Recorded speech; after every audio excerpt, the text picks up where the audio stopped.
Those who are always on the run never meet anyone anymore, not even themselves. I think this quote says a lot about the way that us millennials live nowadays, that we're always chasing the next opportunity but seldom taking time to self-reflect. Now, on that note of jumping on the next opportunity, how many of you in the room today are planning on at some point in the future living abroad, whether that be going on exchange, starting an international career? Yeah, so a good 83% of you. So from my personal experience, moving several times throughout your life will begin to have an impact on your sense of cultural identity. And you might even, over time, find that you're creating a sort of international cultural identity. And that's what I want to talk to you about today. I want to talk to you about how to manage this type of international cultural identity. And it's 3 steps. 1, define what home means for you. 2, take care of your international relationships. And 3, live locally when you're living abroad. Now, before I get into these 3 points, I want to give you a little bit of context as to why I'm even interested in this topic in the first place. I was born on October 16, 1992, to Norwegian parents in Reigate, England. Here I am doing some ice-breaking activities with my dad. Just getting comfortable. Then when I was 1.5 years old, I moved to Morristown, New Jersey. I know what you're thinking, but if I had those clothes, I would be wearing them right now. Then when I was 4 years old, I moved to Miami, Florida. Here I am getting in trouble with the law at an early age. I think this is a parenting technique in action or something, scare me into never wanting to get into trouble with the law. Not really sure. Then when I was 6 years old, I moved to Bangkok, Thailand. Here I am holding a snake on a field trip to the snake farm. I don't know what kind of field trips you guys had growing up, but I went to the snake farm. Then when I was 9 years old, I moved to Brussels, Belgium. And I stayed there for 8 years until I turned 16 when I moved to Tokyo, Japan. This is me enjoying some local Japanese cuisine. No, I actually just chose this picture because I think I look a lot cuter than what I actually look like when I'm eating Japanese cuisine. Then when I was 22 years old, I moved to Boston, Massachusetts to pursue my undergraduate degree at Bentley University. And when I was 24, moved to Milan, Italy to pursue the first year of my double degree at Bocconi University. I don't really know what is going on in this picture, but I think it's a visual representation of how I think I'm a lot funnier than what I actually am. And then a few months ago, I moved here to Kingston to pursue the second year of my double degree in international business. And so if you ask me where I'm from, I can't really give you a straight answer. I would have to go through this entire map. I would have to tell you my entire backstory. And so it's been hard for me to define exactly what home is, which brings me to my first point. Define what home means for you. For me, culturally speaking, I feel Norwegian. I was raised by Norwegian parents. We speak Norwegian at home. I eat Norwegian food at Christmas. I travel home for every holiday. But if I go to Norway and tell a Norwegian that I feel Norwegian, they'll look at me like I'm crazy because I never lived there, is what they usually tell me. Okay, so I lived in Brussels for 8 years. So does that make me Belgian? Not really, but that's where my physical home is located to this day.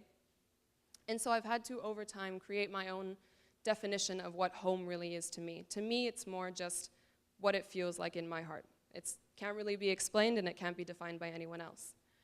So at this point, some of you might be thinking, okay, but I feel 100% Canadian.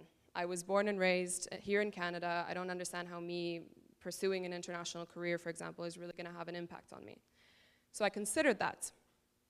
And so I contacted someone who has the same cultural upbringing, born and raised, but is also an expert in this type of expatriated lifestyle.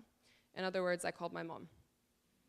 And I asked her to send me some insights as to what it was like for her and my dad to raise 4 children with this kind of lifestyle. And she sent me an email, and the subject line of the email was, "Eat, sleep, rave, repeat." Now, my mom isn't much of a raver, but what she was getting at here was the fact that when you move to a new country, you have to first find a house, find a school for your kids, find a bank, maybe set up some credit cards, set up some utility contracts, maybe you have to get a car, maybe that means you have to exchange your driver's license. Then you want to create a network for yourself, meet the neighbors, meet the parents. You want your children to be making friends. And then you want to get them onto the best sports teams. Maybe you want to learn the local language. And then there are things like finding a doctor you can trust, finding a dentist you can trust, because, you know, oral hygiene. Finding a dry cleaner who's not going to burn your shirts. Finding a hairdresser who has the same definition of the word trim as you do. And then at some point, maybe you or your partner gets a promotion and it's time to leave. And everything that you established in that space, whether it be 1 year or 6 years, is gone. And so for anyone, this will have an impact on your sense of commitment, because everything you've always known is in transition. Nothing is ever permanent. And one of the areas where you'll find that this has the biggest impact is in the way that you develop relationships, which brings me to my second point. Take care of your international relationships.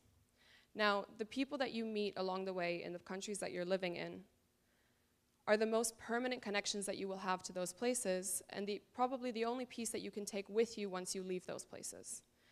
And the only thing that will transport you back into that cultural space when you're communicating with them.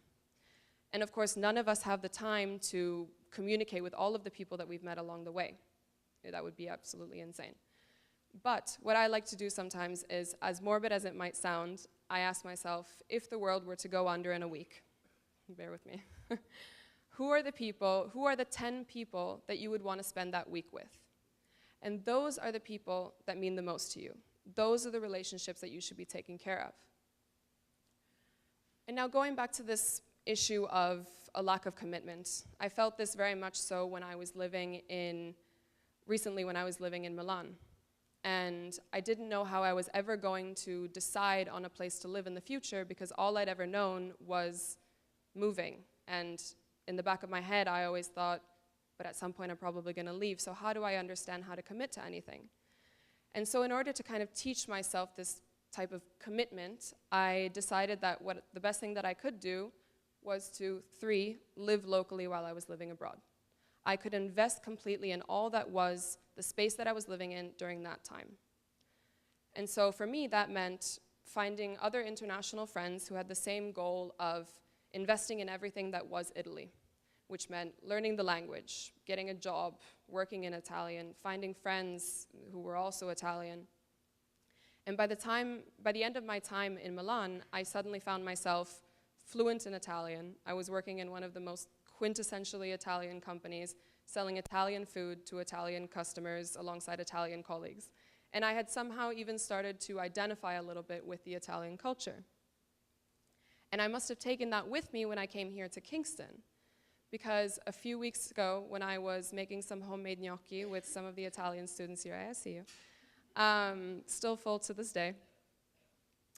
And one of these Italian students, in passing, said, yeah, but Johanna, you're pretty much 50% Italian.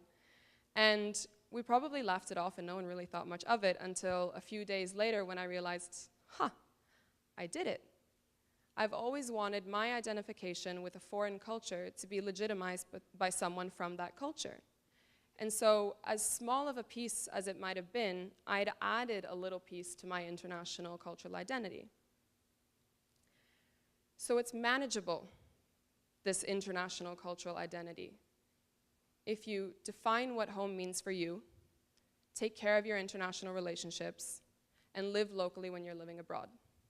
Now, I might be the minority for now, but given that 83, some people were unsure, 83.6% of you raised your hands when I asked you who was planning on living abroad, starting an international career. If you start a family while you're living abroad, then those children will grow up the way that I did, and suddenly I'll be in the majority. So at what point does it make sense to rewrite the definition of what cultural identity really is? Thank you.